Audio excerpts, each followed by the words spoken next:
Setelah sebatang dupa, Xiaoyu sudah lama makan, dan berbaring telentang dengan perut bundar menunggu pencernaan, sangat nyaman. Tapi Lu Chen tetap tenang, menunggu penyihir itu menjadi gila. Tidak mungkin baginya untuk mengambil inisiatif mengebor di bawah batu dan berada di samping penyihir. Dia hanya satu yuan di alam tahap abadi, dan penyihir berada di alam pemurnian dewa setengah langkah, keduanya memiliki kemampuan untuk membunuh satu sama lain. Meskipun kekuatan tempurnya tinggi, wilayahnya jauh lebih rendah dibandingkan sang penyihir. Berada terlalu dekat dengan sang penyihir tidak baik untuknya, dan dia harus menjaga jarak. Sudah waktunya untuk sebatang dupa, apakah kamu sudah mempertimbangkannya? Setelah memikirkannya, masuklah. Petik 2. Belum, aku baru memikirkan setengahnya, dan aku masih membutuhkan waktu sebatang dupa untuk memikirkan separuh lainnya. Lu Chen tersenyum. Kamu menghibur Nona Ben. Kesabaran penyihir itu habis, dia sangat marah hingga dia keluar dari bawah batu, dan langsung menamparkan Lu Chen, bajingan, pergilah ke neraka. Lu Chen telah bersiap sejak lama, dan pada saat penyihir itu keluar, dia segera memanggil kedua urat naga itu. Pembuluh darah naga beracun dan urat naga awan naik dan mengelilingi Lu Chen, bersinar terang, menerangi gua besar. Meskipun Yanlong Fein berubah menjadi perisai api, itu masih menjadi bagian dari tubuh pertempuran, dan kekuatannya tetap tidak berkurang. Pada saat ini, kekuatan Lu Chen meningkat tajam, dan momentumnya meroket. Saat berikutnya, Lu Chen awalnya memiliki mata Yanlong, tetapi ada dua naga lagi.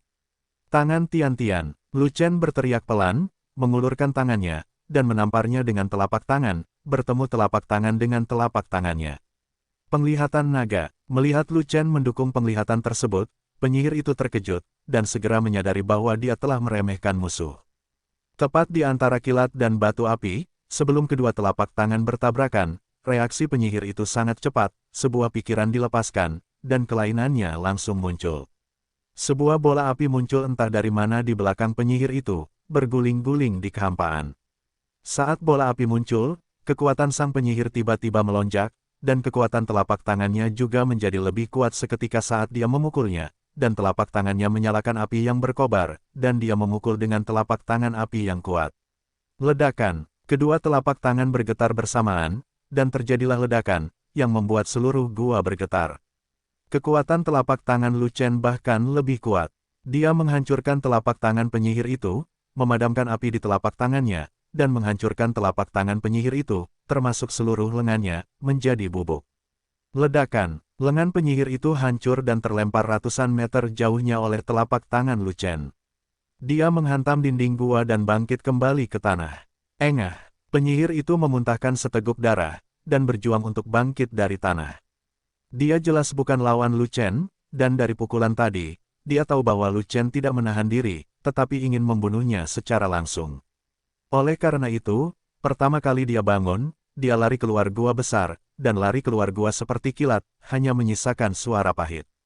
Nak, jika kamu merusak lengan wanita ini pasti akan menghancurkanmu berkeping-keping dan mati tanpa tempat untuk menguburmu. Lu Chen tidak menyangka bahwa penyihir itu benar-benar memiliki penglihatan, dan reaksi penyihir itu cukup cepat, dan dia dapat membuka penglihatan itu pada saat kritis, langsung meningkatkan kekuatannya, menyebabkan tangan penghancur langitnya tidak dapat membunuh dengan satu pukulan, dan hanya bisa menyetrum lengan yang patah, sedikit gagal. Tapi, penyihir itu tidak mungkin bisa melarikan diri. Penyihir ini jahat dan kejam.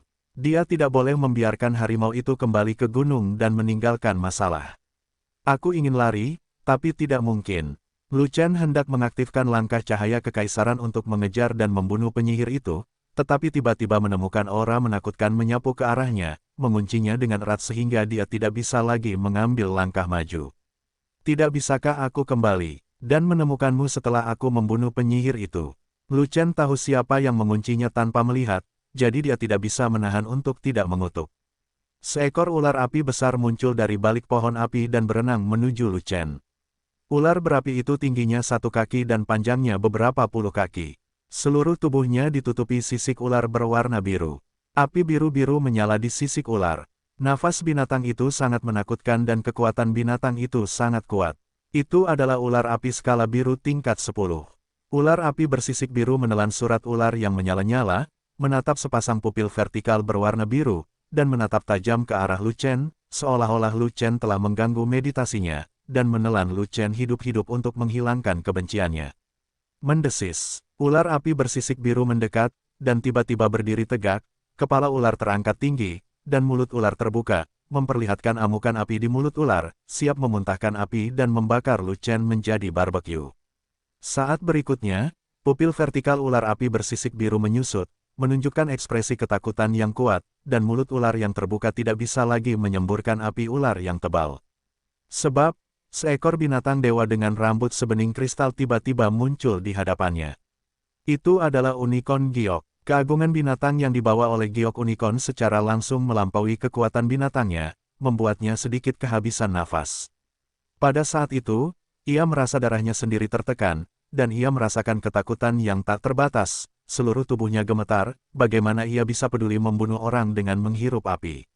Mengaum, binatang itu tiba-tiba membuka mulutnya lebar-lebar, dan auman unicorn terdengar. Kilin mengaum, menekan semua binatang, dengan gelombang suara yang berakibat fatal bagi binatang buas.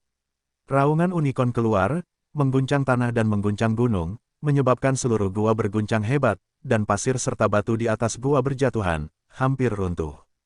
Ular api bersisik biru itu terlalu dekat, dan tertusuk oleh gelombang suara auman unicorn. Meski tidak terbunuh oleh gelombang suara, ia kesakitan, dan seluruh tubuh ular itu meringkuk di tanah dan menggeliat. Setelah unicorn mengaum, ular api bersisik biru kembali sadar, mata ular itu menunjukkan kengerian, ia berbalik dan lari ke kedalaman gua, dan menghilang tanpa jejak. Xiao Yu, kerja bagus. Lu Chen tertawa keras, membelai rambut Xiao Yu, mengacungkan jempol pada Xiao Yu, dan memujinya dengan murah hati. Merayu, kaki belakang Xiao Yu bertumpu pada tanah, tubuh depannya terangkat perlahan, kepalanya terangkat tinggi, kedua kaki depannya terentang, dan dia tiba-tiba membungkuk, membuat postur binaraga, dan memamerkan otot-ototnya. Produk ini, Lu Chen merasa tidak bisa berkata-kata, dan tidak repot-repot berbicara dengan Xiao Yu, tetapi menajamkan telinganya untuk mendengarkan bagian itu. Hasilnya mengecewakan, tidak ada suara di lorong, dan penyihir itu sudah melarikan diri dari gua, sehingga sulit untuk memburunya. Ini semua kesalahan ular api bersisik biru. Jika binatang ini keluar beberapa saat kemudian, dia akan mampu menghentikan penyihir itu dan membunuhnya dengan satu langkah ke depan. Sekarang penyihir itu telah melarikan diri, dia pasti tidak akan melepaskannya, dan pasti akan membalas dendam dari yang kuat. Dia tidak tahu nama penyihir itu, tapi penyihir itu mengaku sebagai Putri Tuan, jadi dia adalah Putri Tuan Jurang Maut, jadi dia bisa membawa pasukan untuk mengepungnya. Cepat lakukan, dan keluar dari sini secepat mungkin. Lu Chen hendak berlari menuju pohon api, tetapi dia mendengar Xiao Yu meratap dan segera melihatnya. Ternyata setelah Xiao Yu memamerkan ototnya, rambut jernih di tubuhnya hampir terbakar habis oleh api bersuhu tinggi. Jika Xiao Yu tidak memakan sekumpulan daun dewa roh di Linggu, tumbuh banyak, dan memiliki kemampuan tahan api, saya khawatir dia tidak akan terbakar oleh api tanah, tetapi langsung dibakar menjadi barbeque. Lu Chen membawa Xiao Yu kembali ke Chaos Orb, dan Xiao Yu lolos dari bencana. Jika tidak, Xiao Yu akan dibakar menjadi barbeque setelah terlalu lama terkena dampak api. Kembali ke Mutiara Kekacauan, semangat Xiao Yu jauh lebih baik, tetapi suasana hatinya sepertinya sedang buruk, jadi dia mengubah kesedihan dan amarahnya menjadi makanan, dan pergi makan daging binatang yang disimpan lagi. Lu Chen merasa sedikit kasihan pada Xiao Yu. Rambut indah Xiao Yu terbakar berkeping-keping, dan sekarang dia botak, hanya dengan daging yang gemuk. Dia terlihat sedikit sedih, tapi juga sedikit bahagia. Selain itu, Lu Chen juga melihat dari kejadian ini bahwa meskipun Xiao Yu mengusir ular api bersisik biru, hanya karena tekanan darah dia hampir tidak dapat menahan ular api bersisik biru tersebut. Faktanya, kekuatan Xiao Yu tidak sebaik ular api bersisik biru. Jika Xiao Yu bisa mengalahkan ular api bersisik biru, dia akan menyerang langsung dengan amarah Xiao Yu, alih-alih menakuti lawan dengan raungan unicorn. Adapun kekuatan Xiao Yu saat ini, Lu Chen sudah memiliki beberapa poin di hatinya. Binatang buas tingkat 10 tidak bisa mengalahkan mereka, dan binatang buas tingkat 8 pasti bisa mengalahkan mereka. Setidaknya binatang buas tingkat 9 tidak mengetahuinya. Jika Xiao Yu bahkan tidak bisa mengalahkan binatang buas tingkat 8, itu berarti kekuatan binatang suci itu tidak cukup, dan dia pasti tidak akan bisa menakuti ular api bersisik biru itu. Terlebih lagi, Ular api bersisik biru adalah binatang api tingkat 10, yang lebih kuat dari binatang buas tingkat 10. Merayu. Saat ini, Firefox mengeluarkan panggilan, ingin keluar untuk terbakar. Aku berkata, rubah tua, api di bawah tanah jauh lebih kuat daripada api binatangmu, bisakah kamu menahannya? Lu Chen bertanya, bip-bip, Firefox tidak dapat berbicara, hanya mengangguk penuh semangat. Kamu ingin menyerap api dari tanah. Mata Lu Chen berbinar, dan dia teringat ular api skala biru tingkat 10. Api biru pada ular api bersisik biru itu sangat panas, jelas bukan api binatang. Selain itu, api binatang itu berwarna merah, dan api di tanah berwarna biru. Dengan kata lain, tubuh ular api bersisik biru adalah api tanah. Ular api bersisik biru telah menjaga gua ini selama beberapa tahun yang tidak diketahui. Ia telah menyerap api bumi untuk waktu yang lama, dan api binatangnya sendiri telah memudar, digantikan oleh api bumi yang lebih kuat. Zuanshan Firefox sangat terburu-buru untuk keluar, mungkin karena dia tidak tahan terhadap godaan api bumi yang lebih kuat, dan ingin mengganti api binatang itu dengan api bumi. Memikirkan hal ini, Lu Chen merogoh Chaos Orb, mengeluarkan Firefox, dan membuangnya untuk menerima dampak dari tembakan ke tanah. Mengaum, saat Firefox terpapar keluar, dia segera merasakan kekuatan api dari tanah, meraung berulang kali, dan menyalakan api binatang di tubuhnya, mati-matian menahan api dari tanah. Jika kamu tidak tahan, jangan tahan, aku bisa mengirimmu kembali ke Chaos Orb. Lu Chen melihat rambut di sekujur tubuh Firefox telah terbakar habis, dan berubah menjadi sepotong daging. Itu terlihat lebih buruk daripada Xiaoyu, dan dia bahkan tidak memiliki kekuatan binatang api, jadi dia tidak bisa menahan diri untuk tidak berbicara. Firefox adalah penolong yang baik untuk alkimia, dan Anda dapat mengandalkan Firefox untuk alkimia skala besar, jadi di mata Lu Chen, tidak akan terjadi apa-apa pada Firefox. Mengaum, rubah api meraung dengan marah, menggelengkan kepalanya dengan gigi menyeringai, mati-matian menahan pembakaran api di tanah, dan menolak untuk kembali ke Chaos Orb. Berkemauan keras dan menjanjikan, Lu Chen memuji Firefox, lalu mengulurkan tangannya untuk menekan punggung Firefox, dan memberi Firefox kekuatan jiwa yang menakutkan. Dengan berkah kekuatan jiwa yang kuat, kemampuan Firefox untuk menahan api dari tanah meningkat pesat. Dalam sekejap, wajah rubah tidak begitu sakit, dan ia berhasil bertahan. Lu Chen tidak lagi peduli dengan Firefox, dan segera berlari ke Huoshu, dan memanfaatkan waktu untuk mendapatkan akar dari Huoshu. Pohon api yang terbakar itu begitu menyala-nyala, indah dan indah. Sayangnya Lu Chen tidak punya waktu untuk menghargainya saat ini, dan sibuk menggali akar Huoshu. Tidak lama kemudian, Lu Chen menggali akar seperti batang api, dan mematahkan janggut pohon api itu dengan paksa. Tanpa memikirkannya, dia melemparkannya ke dalam Chaos Orb. Saat Huoshu memasuki Chaos Orb, seluruh Chaos Orb mendidih, dan suhu di dalamnya terus meningkat, membakar ruang 10.000 zang persegi. Saat suhu di dalam ruangan semakin tinggi, pohon roh kuno menunjukkan kecenderungan untuk layu, dan bahkan kolam mata air roh menjadi lebih panas, dan ikan-ikan aneh itu melompat mati-matian ke permukaan air, seolah-olah mereka bisa tidak tahan suhu tinggi. Tidak, benda ini tidak dapat ditempatkan langsung di dalamnya, jika tidak, pohon dewa roh dan mata air roh akan hancur. Lu Chen terkejut, teringat bahwa penyihir itu menggunakan botol kristal untuk menyimpan daun api, jadi dia segera meraih ke dalam Chaos Bed. Ada banyak botol kristal kosong yang disimpan di Chaos Bed dahulu kala. Lu Chen mengambil satu dengan santai, memasukkan janggut pohon api ke dalam botol kristal, dan meletakkan tutup botol di kotak untuk memblokir suhu tinggi yang dipancarkan oleh janggut pohon api. Setelah beberapa saat, suhu di Chaos Orb turun dengan cepat, dan pohon dewa roh kuno hidup kembali. Suhu air di mata air roh juga turun, ikan aneh itu berhenti melompat, dan semuanya kembali tenang. Setelah itu, Lu Chen melihat pohon api langka ini dan merasa sangat sakit. Menurut idenya mengumpulkan dan mengikis harta karun, mencabut bulunya terlalu berlebihan, dan tidak ada yang tersisa. Dia awalnya berencana menemukan cara untuk menggali seluruh pohon api setelah dia mengambil janggut pohon api, dan memindahkannya ke dalam manik yang kacau. Tapi kalau dilihat dari situasi saat ini, Huoshu mungkin tidak bisa ditransplantasikan, bagaimana mungkin dia tidak merasakan sakit. Hal yang paling menyakitkan di dunia adalah mengambil harta begitu saja, tapi tidak bisa menghabiskannya. Tidak ada cara lain, Lu Chen tidak punya pilihan selain mengambil lebih banyak kumis pohon api dan menyimpannya untuk digunakan nanti. Setelah setengah batang dupa, Lu Chen mematahkan ratusan kumis pohon yang berapi-api dan menyimpannya dalam ratusan botol kristal sebelum menyerah. Adapun apinya pergi, Lu Chen tidak ingin melakukannya lagi. Kumis pohon api jauh lebih efektif daripada daun pohon api, dan kumis pohon api sudah cukup. Langkah selanjutnya adalah menemukan benih api bumi. Lu Chen mencari di seluruh gua besar, tetapi dia tidak dapat menemukan sumber letusan api. Mata Lu Chen tertuju pada bagian terdalam gua, di mana terdapat lorong besar yang belum dia temukan, karena di sanalah masuknya ular api bersisik biru. Tempat di mana lorong besar menuju mungkin adalah sarang ular api bersisik biru, mendobrak dengan paksa mungkin akan membuat marah ular api bersisik biru. Binatang api yang marah itu tidak dikenali oleh kerabatnya, Xiao Yu mungkin tidak bisa menekannya. Lu Chen berjalan ke pintu masuk lorong besar dan mengamati dengan cermat, mencoba mencari tahu apakah sumber api dari tanah berasal dari lorong besar.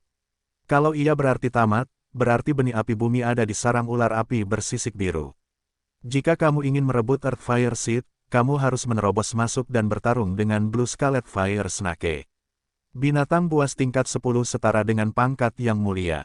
Binatang api tingkat 10 bahkan lebih kuat daripada binatang buas tingkat 10, yang berarti ia jauh lebih kuat daripada rata-rata yang mulia. Jika Lu Chen masuk untuk melawan ular api bersisik biru demi benih api bumi, tidak ada bedanya dengan mengirimnya ke kematian. Setelah beberapa saat, Lu Chen menghela napas panjang. Dia tidak menemukan tanda-tanda api bumi yang meletus dari lorong utama. Dia juga tidak merasakan suhu tinggi dan panas terik. Benih api tanah tidak ada di sarang ular api bersisik biru. Jika tidak ada di sarang ular api bersisik biru, dan tidak ada sumber api di seluruh gua, di mana lagi benih api bumi bisa berada. Mata Lu Chen tiba-tiba berbalik dan tertuju pada pohon yang terbakar. Tempat terpanas di seluruh gua adalah pohon api. Apa yang dibakar oleh pohon api adalah api merah. Setelah api bersuhu tinggi disemprotkan, api merah berangsur-angsur berubah menjadi api biru samar, yang sangat aneh. Lu Chen menduga api merah Huoshu menyala terlalu ganas, dan warnanya terlalu gelap sehingga menutupi ciri-ciri api bawah tanah, sehingga sulit menemukan sumber api bawah tanah. Faktanya, suhu tinggi dari api bawah tanah tetap tidak berubah, namun ditutupi oleh fenomena api merah di permukaan. Benih api bumi ada di dalam pohon api. Lu Chen menatap Huoshu dengan mata menyala-nyala, dan segera sampai pada kesimpulan ini. Bagaimanapun juga, pohon api bertahan dari api di tanah, dan pohon api ini tumbuh sangat subur, dan apinya begitu kuat hingga bisa melahap benih-benih api di tanah. Huoshu, kamu sudah besar, sayang sekali jika menghancurkanmu. Lu Chen menghela nafas, dan ada pisau ekstra panjang di tangannya, tapi itu bukan pisau panjang Lansuang, tapi pisau panjang cadangan. Pisau ini digunakan untuk menebang pohon api. Jika terjadi kebakaran tanah pada pohon tersebut, diperkirakan ritme tumbangnya pohon dan musnahnya pisau. Pisau panjang Lansuang merupakan senjata suci tingkat atas. Lu Chen enggan menggunakannya untuk mengambil resiko, gunakan saja pisau panjang cadangan. Bagaimanapun, pisau panjang cadangan adalah senjata suci bermutu tinggi biasa, dan jumlahnya ada beberapa, jadi tidak sayang untuk menghancurkannya. Bunuh langit. Lu Chen mengedarkan energi sebenarnya, menuangkannya ke dalam bilahnya, dan melemparkan pedang kedua Zantian, dan mengayunkannya, bilahnya menebas dengan keras ke pohon api. Ledakan, suara keras mengguncang seluruh gua. Bilahnya menebas, memotong pohon api di tengahnya, dan pohon api itu tumbang tiba-tiba, api pohon itu padam, dan lambat laun layu. Benar saja, seperti yang diharapkan, setelah menebang pohon api dengan pisau panjang cadangan, pohon itu tersentuh oleh api pohon bersuhu tinggi, dan bilahnya langsung bengkok bahkan sebagian meleleh menjadi besi cair. Pisau panjang cadangan dihilangkan, dan di batang pohon yang terputus, sekelompok api biru seukuran telur tiba-tiba muncul, turun ke tanah. Api biru itu sama nyatanya. Temperatur apinya begitu tinggi sehingga ruangnya hancur dan kehampaannya pecah, seolah berpotensi membakar langit dan laut. Begitu api biru muncul, suhu tinggi di seluruh gua meningkat beberapa kali lipat. Bahkan Lu Chen merasa suhu tinggi tak tertahankan, dan perisai api yang dibentuk oleh urat naga api meledak dengan sia-sia, hampir tidak mampu menahannya. Dan Firefox menunjukkan ekspresi yang lebih tidak nyaman, dan menyeringai lagi, seluruh tubuh iblis terbakar merah, seolah-olah telah dipanggang. Tetapi Firefox tidak meminta bantuan Lu Chen, dan terus menggunakan api rubahnya yang kuat dan kekuatan jiwa yang diberkati oleh Lu Chen untuk melawan panas neraka dengan sekuat tenaga. Benar saja, itu adalah benih api bumi. Pohon api itu benar-benar melahap benih api bumi. Lu Chen sangat gembira, dia mengulurkan tangannya untuk meraihnya, dan meraih bola api biru sebelum mendarat di tanah. Ledakan, saat dia menangkap benih api bumi, perisai apinya hancur. Tidak baik, Lu Chen terkejut. Tanpa perlindungan perisai api, dia pasti tidak akan bisa bertahan beberapa saat, dan dia akan meleleh oleh suhu tinggi dari api di tanah. Dia tidak punya waktu untuk memikirkannya, dan langsung melemparkan benih api bumi ke dalam Chaos Orb, untuk menghilangkan bahaya di depannya. Benih api bumi sangat penting bagi Dan Xiu. Jika Lu Chen ingin melangkah lebih jauh dalam jalur alkimia, dia harus memurnikan benih api bumi untuk mendapatkan kemampuan api bumi. Jika tidak, bahkan jika Lu Chen memiliki pencapaian alkimia tertinggi, dia hanya bisa berhenti pada alkimia. Ada banyak ramuan tingkat tinggi, yang tidak dapat dimurnikan dengan api binatang dari ramuan itu, dan hanya ramuan dari api bumi yang dapat digunakan. Oleh karena itu, Lu Chen lebih suka mengorbankan pohon dewa roh kuno itu, atau bahkan mengorbankan kolam mata air roh itu, untuk menjaga benih api bumi. Tapi apa yang tidak pernah dia duga adalah ketika dia melemparkan kumis pohon api ke dalamnya, seluruh Chaos Orb mendidih, tapi ketika Earth Fire Seed yang bersuhu sangat tinggi masuk, Chaos Orb ternyata sangat tenang. Itu benar-benar berbeda dari apa yang Lu Chen bayangkan, menghancurkan pohon dewa roh kuno, mengukus kolam mata air roh, dan memanggang ikan aneh itu menjadi ikan kering. Chaos Orb tidak menekan Fire Tree Bird, melainkan menekan Earth Fire Seed, sehingga suhu api dari Earth Fire Seed tidak mungkin hilang, dan tidak menyebabkan kerusakan pada ruang Chaos Orb. Lu Chen tidak tahu bagaimana situasinya. Namun, Lu Chen mungkin juga menebak beberapa alasannya.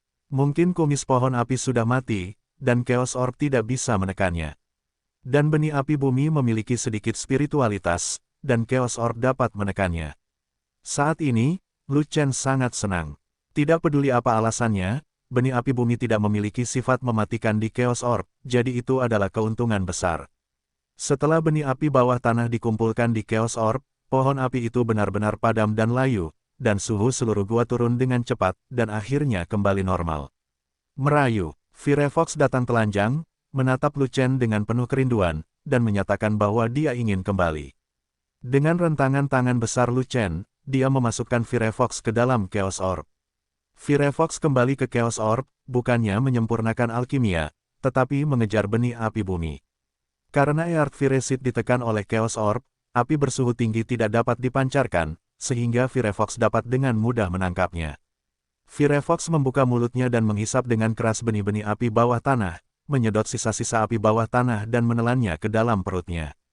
Kemudian, api buas di tubuh Firefox berkembang pesat dan menyala dengan hebat. Di dalam api binatang itu, sebenarnya ada warna biru samar.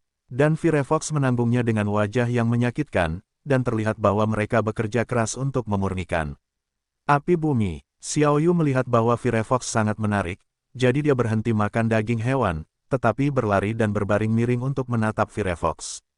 Xiaoyu kembali ke Chaos Pearl, makan daging Sanhuaman Scorpion tingkat 8 dalam jumlah besar, dan memperoleh banyak energi.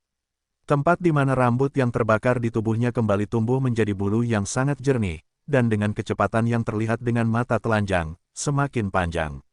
Saya yakin tidak akan lama lagi Xiaoyu akan mengucapkan selamat tinggal pada era kebotakan, dan mendapatkan kembali binatang cantik dengan rambut kristal itu.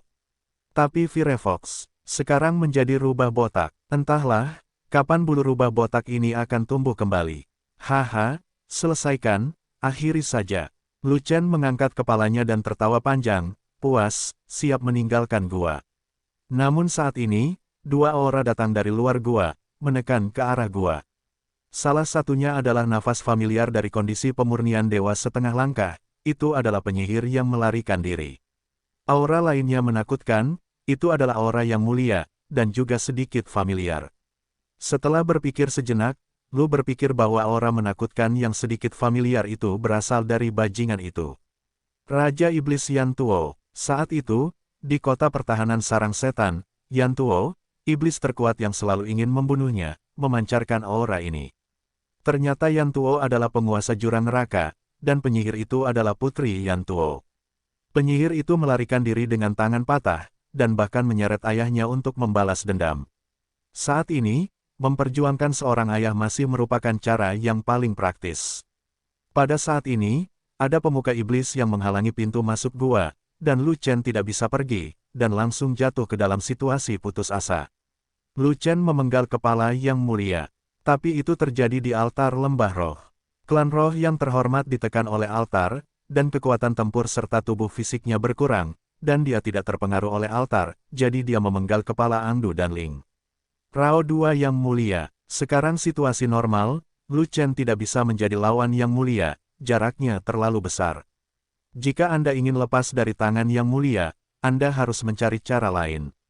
Lu Chen tiba-tiba menoleh, dan melihat ke lorong besar di dalam gua. Bukankah ada yang mulia lain di sini? Ular api bersisik biru adalah binatang api tingkat 10, bahkan lebih kuat dari yang mulia biasa. Ada yang mulia di depan dan binatang api di belakang, tapi mereka semua tidak ada harapan, jadi lebih baik tidak bertarung. Dia berhasil, dan dia mundur dari tubuhnya. Gagal, hancur berkeping-keping. Lu Chen menimbangnya, kemungkinan sukses setidaknya 60%, itu layak untuk diperjuangkan. Xiao Yu, jangan lihat Firefox, ini waktunya kamu bermain lagi. Lu Chen menyambar Xiao Yu yang sedang menonton Firefox memurnikan api di tanah. Musuh yang kuat datang dari luar, bisakah kamu mengusir ular api bersisik biru itu? Merayu, Xiao Yu ragu-ragu sejenak, lalu mengangguk dan berjalan langsung ke jalan utama. Lu Chen mengikuti Xiao Yu, dan setelah berjalan beberapa mil, dia mencapai ujung lorong dan sampai ke gua lain. Tapi gua ini jauh lebih kecil daripada yang di luar, dan ular api bersisik biru melingkar untuk beristirahat di dalam, itu benar-benar sarang ular. Ular api bersisik biru itu mengangkat kepalanya dengan waspada dan menatap ke arah Xiao Yu dengan ganas. Ada kemarahan dan ketakutan di mata ular itu. Bagi Lu Chen, ular api bersisik biru itu bahkan tidak melihatnya, dan mengabaikannya saja. Setelah Xiao Yu memasuki sarang ular, dia memancarkan aura paling kuat dari binatang dewa, mencoba yang terbaik untuk menekan ular api bersisik biru. Dan ular api bersisik biru itu sangat marah ketika seseorang mendobrak sarangnya, membuka mulutnya. Seperti lautan api, berteriak mengancam pada Xiao Yu, samar-samar ingin mengamuk. Melihat Xiao Yu membuka mulutnya untuk mengaum ke arah unicorn, Lu Chen buru-buru menghentikan Xiao Yu, dan menarik Xiao Yu ke samping, dekat dengan dinding gua, keluar dari jalan besar. Kami tidak merepotkanmu. Lu Chen memandangi ular api bersisik biru dan berkata, saya yakin Anda telah merasakannya juga, pohon api telah hilang, api di tanah telah hilang, dan tempat ini tidak berpengaruh. Antara Anda dan kami, tidak ada minat untuk bertarung, jadi tidak perlu bertarung. Binatang api berbeda dari binatang buas biasa. Binatang buas yang brutal memakan daging. Binatang api itu kebanyakan memakan api, kadang-kadang makan daging, dan bahkan tidak makan daging. Lu Chen mengangkat Firefox, jadi dia secara alami mengetahui kebiasaan binatang api. Binatang api umumnya tidak memakan manusia. Karena ular api sisik biru tidak memakan manusia, maka ia bukanlah mangsa dari ular api sisik biru, sehingga ia berani mengatakan bahwa tidak ada konflik kepentingan dengan ular api sisik biru. Mendengar kata-kata Lu Chen, pemandangan ular api bersisik biru menjauh dari Xiao Yu dan mendarat di Lu Chen, dengan sepasang mata ular seukuran wastafel menunjukkan kebingungan. Meskipun ular api bersisik biru tidak secerdas Firefox Xuanshan, namun ia telah berkembang hingga tingkat ke-10 dan memiliki sejumlah kebijaksanaan spiritual. Ia kurang lebih memahami kata-kata Lu Chen. Namun, ular api bersisik biru masih tidak mengerti, mengapa Lu Chen membawa Xiao Yu ke sarangnya. Seorang pria kuat keluar dan ingin membunuhmu untuk mendapatkan pil binatang itu. Lu Chen mengulurkan tangannya dan menunjukkan, mengarahkan bencana ke timur, sekarang tidak ada kebakaran di dalam gua, jadi yang kuat bisa masuk sesuka hati, tidakkah kamu merasakannya? Ular api bersisik biru melihat ke lorong besar, dengan sepasang mata ular melebar, dan ia merasakan dengan serius. Setelah beberapa saat, pupil mata ular itu menyusut, dan ia menjerit dengan marah, dan seluruh tubuh ular itu meledak, seolah merasakan ancaman yang kuat. Jika kamu tidak keluar dan membunuh pendatang itu akan masuk dan membunuh kita. Lu Chen terus bermain-main, mendesis. Ular api bersisik biru itu meraung, mengabaikan Lu Chen dan Xiao Yu, tetapi melaju ke lorong besar, dan menyerbu keluar. Di luar gua, Tuan Jurang Yan Tuo berdiri di pintu masuk gua, ragu-ragu. Yan Ying, hanya Wei Fu dan kamu yang mengetahui rahasia gua ini. Kenapa ada pihak ketiga yang mengetahuinya? Yan Tuo bertanya pada putri di sampingnya. Putri Yan Tuo adalah penyihir yang lengannya dihancurkan oleh Lu Chen, Yan Ying. Setelah Yan Ying melarikan diri, dia segera mengirim pesan kepada ayahnya, memintanya untuk datang dan membalaskan dendamnya. Karena rahasia gua ini tidak bisa diketahui orang lain, dia hanya bisa meminta bantuan ayahnya. Putriku tidak tahu, orang itu memiliki perisai api di tubuhnya, yang dapat bertahan dari api bumi. Yan Ying melihat ke pintu masuk gua yang damai, mengerutkan kening, dan sangat bingung, tapi sudah berapa lama, dan mengapa api di tanah menghilang. Apakah orang itu memadamkan api? Yan Tuo juga merasa sangat aneh. Jika api bumi padam, pohon api juga akan hilang. Bagaimana putri saya bisa berlatih? Kata Yan Ying, tanpa pohon api, hal itu berdampak pada budidayamu. Bagaimana tubuh roh apimu bisa bertahan tanpa dukungan benda api? Yan Tuo menghela nafas, dan berkata, jika itu masalahnya, aku hanya dapat menemukan benda api lain untuk kamu latih sebagai seorang ayah. Bajingan yang membunuh putriku, aku tidak bisa melepaskannya. Putriku akan menjadikannya tongkat manusia, melemparkannya siang dan malam, sehingga dia tidak bisa bertahan atau mati. Yan Ying mengertakkan gigi dan berkata, selama dia di dalam, dia tidak bisa melarikan diri. Yan Tuo mengeluarkan buah berwarna merah tua dan menyerahkannya kepada Yan Ying. Ini adalah buah pemecah dewa, yang memiliki efek penyembuhan khusus dan dapat meregenerasi lengan yang patah. Yan Ying menelan Duan Shen Guo dalam satu tegukan, lalu berkata, ayah, masuk dan tangkap anak itu, dia hanya memiliki 1 yuan di tahap abadi, kamu dapat menangkapnya dengan mudah. 1 yuan di Siantai, mata Yan Tuo berkedip, dan dia segera memikirkan pertempuran melawan kota pertahanan Gua Iblis, dan bahwa Lu Chen juga mendapat 1 yuan di teras abadi. Dan di dasar jurang, sebenarnya ada seseorang dengan 1 yuan di alam teras abadi yang cukup kuat untuk membunuh putrinya. Mungkinkah bakat seni bela diri super telah muncul di klan iblis? Putrinya adalah pemurni dewa setengah langkah, 7 alam kecil lebih tinggi dari pria di dalam gua, dan dia bukanlah lawannya, jadi bisa dibayangkan kekuatan tempur pria itu. Saat ini, yang dia pikirkan adalah merekrut orang ini, bukan untuk membalaskan dendam putrinya.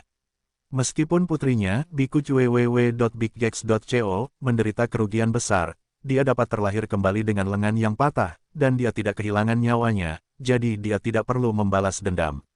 Tapi orang itu jelas memiliki bakat seni bela diri yang super, dan potensinya tidak lebih rendah dari ras manusia Lu Chen. Hal ini sangat jarang terjadi. Jika tidak bisa direkrut maka rugi besar. Itu benar, dia hanya memiliki 1 yuan di alam abadi, tetapi kekuatan tempurnya sangat kuat. Putriku bahkan selamat dari anomali tersebut, dan dia bahkan menghancurkan lengannya.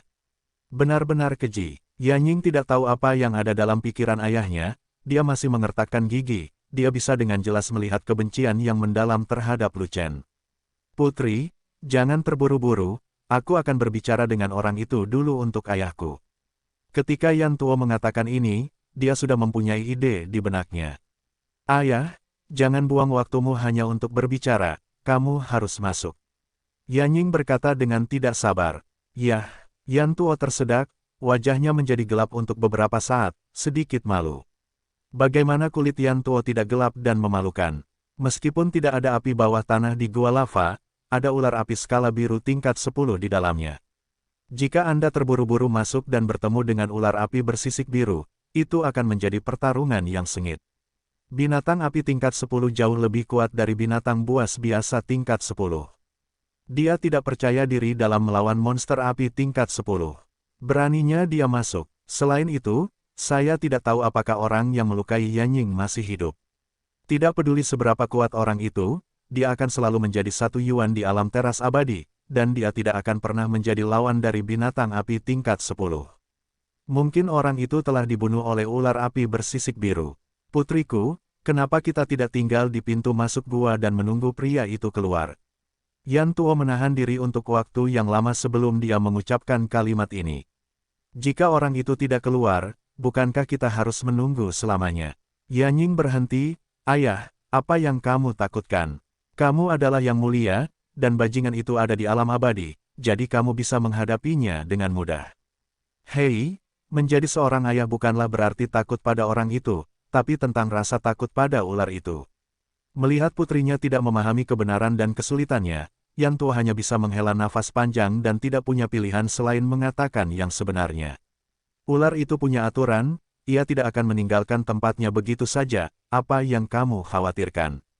Kata Yanying. Masalahnya adalah, Yan Tuo mengerutkan kening, ragu-ragu, selalu merasa tidak nyaman, dan tidak ingin masuk. Ayah, kecepatan ular itu tidak cepat.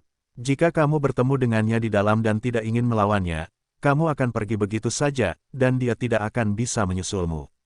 Yanying terus membujuk. Oke, kamu tunggu di luar, masuk dan cari ayahnya. Melihat putrinya bersikeras, Yan Tuo tidak punya pilihan selain gigit jari dan bergegas ke dalam gua. Begitu dia mengambil beberapa langkah, wajah Yan Tuo berubah, dan ada hembusan angin datang dari dalam gua, yang sangat panas, seolah-olah api bumi akan datang. Tidak, itu binatang buas itu. Yan Tuo hendak mundur dengan cepat ketika dia melihat sepasang mata ular yang ganas muncul, dan energi di mata ular itu menguncinya. Putri, lari. Yan Tuo meraung keras, dan segera menamparkan telapak tangannya, meledakkan auranya, dan sosoknya buru-buru mundur. Mendesis, ular api bersisik biru itu sangat marah, membuka mulutnya, memuntahkan bola api yang berkobar, dan membakar Yan Tuo. Matikan apinya. Yan Tuo mengayunkan telapak tangannya ke bawah lagi, menciptakan gelombang badai, mencoba memadamkan apinya. Ledakan, kekuatan telapak tangan bertabrakan dengan api, dan terdengar suara keras yang mengguncang tanah. Bola api yang berkobar dihancurkan oleh telapak tangan, dan nyala api yang pecah meledak, menghantam dinding gua dan kemudian padam. Yan Tuo mundur sambil menyerang, dengan serangan telapak tangan itu, dia sudah mundur ke pintu masuk gua, dan dia hanya tinggal selangkah lagi untuk keluar. Tapi ular api sisik biru tidak melepaskannya, sekelompok api biru muda yang lebih kuat dimuntahkan, suhu apinya tidak berbeda dengan suhu api di tanah. Binatang ini, benar-benar memurnikan api bumi, menggantikan api binatangnya sendiri. Yan Tuo menjadi pucat karena ketakutan, ingin pergi tetapi tidak bisa. Dia telah dikurung oleh api tanah dari ular api bersisik biru, jadi dia tidak punya pilihan selain menanggungnya. Yan Tuo tidak punya pilihan selain meningkatkan kekuatan seluruh tubuhnya, dan menamparkan telapak tangan lainnya, menghadap bola api dari tanah. Ledakan, kekuatan telapak tangan dan daya tembaknya saling bertabrakan, dan terdengar suara keras lainnya, yang memekakkan telinga. Kekuatan telapak tangan dan daya tembak runtuh bersama-sama, dan dua kekuatan yang runtuh membentuk pertempuran setelahnya, berdampak pada dinding gua di sekitarnya, membuat pintu masuk gua bergetar.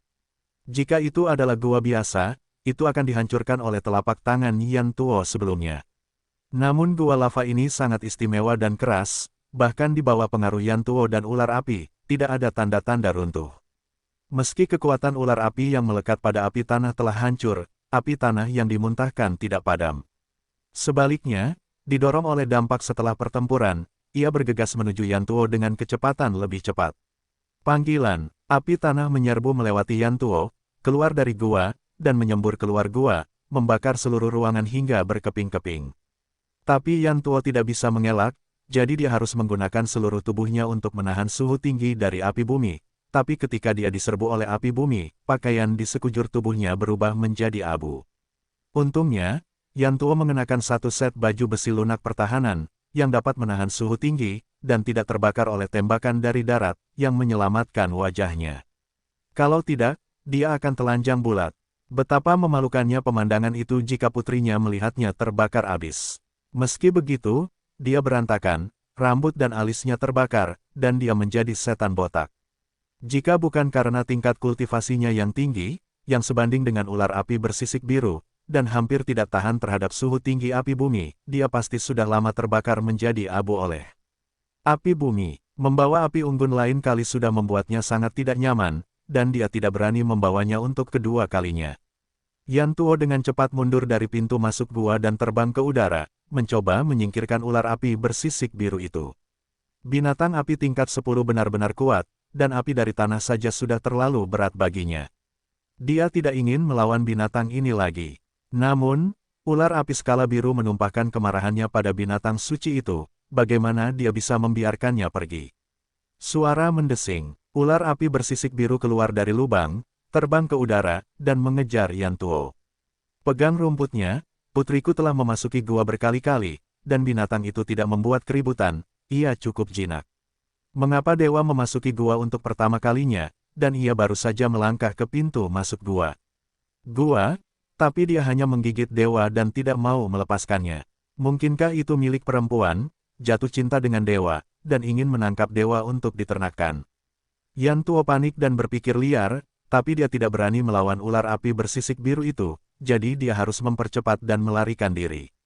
Yan Ying telah melarikan diri dari pintu masuk gua dan bersembunyi jauh, melihat ayahnya melarikan diri dan ular api bersisik biru mengejarnya, dia merasakan ledakan ketakutan. Untungnya, Yan Tuo mengeluarkan peringatan sebelumnya, dan dia terbang menjauh dari pintu masuk gua tepat waktu, jika tidak dia akan dilarikan keluar dan diserang oleh ular api bersisik biru, dan dia pasti akan mati tanpa tempat untuk mati. Meski ayahnya sedang diburu oleh ular api skala biru, dia tidak mengkhawatirkan ayahnya. Ayahnya bukanlah lawan dari ular api skala biru, tapi dia selalu menjadi seorang yang mulia dengan kekuatan yang besar. Selama dia benar-benar lolos, ular api skala biru masih tidak bisa membunuh ayahnya. Ular api bersisik biru yang tidak pernah bergerak kali ini benar-benar keluar dari gua lava. Pasti ada perubahan drastis di dalam gua. Yan Ying melihat ke pintu masuk gua lava, sepasang mata ajaib biru-biru bersinar dengan gembira. Ular api bersisik biru sudah keluar, bagaimana bocah jahat itu bisa melawan? Aku khawatir dia sudah mati. Jika biru ular api berskala menyerang dengan santai, anak itu akan hancur berkeping-keping. Saat berikutnya, pupil mata Yan Ying menyusut, dan kegembiraan di matanya langsung menegang. Sebab, seseorang keluar dari gua lava itu, dan pemuda tertegun itulah yang membuatnya sangat membencinya. Bahkan ular api bersisik biru pun keluar tanpa terkendali, anak laki-laki itu belum mati, tapi masih hidup dan menendang, yang membuatnya meragukan iblis. Dia melihat ke langit, dan ayahnya melarikan diri entah kemana. Tanpa bantuannya, dia tidak bisa melakukan anak itu. Melihat anak itu melompat keluar dari gua lava, menginjak jalan batu, dan berjalan menuju pemukiman iblis di jurang, sudah terlambat baginya untuk memindahkan orang kuat lainnya. Begitu dia mengertakkan gigi, dia mengikuti anak itu jauh di belakang. Selama Anda tahu di mana anak itu tinggal, maka akan mudah untuk menanganinya.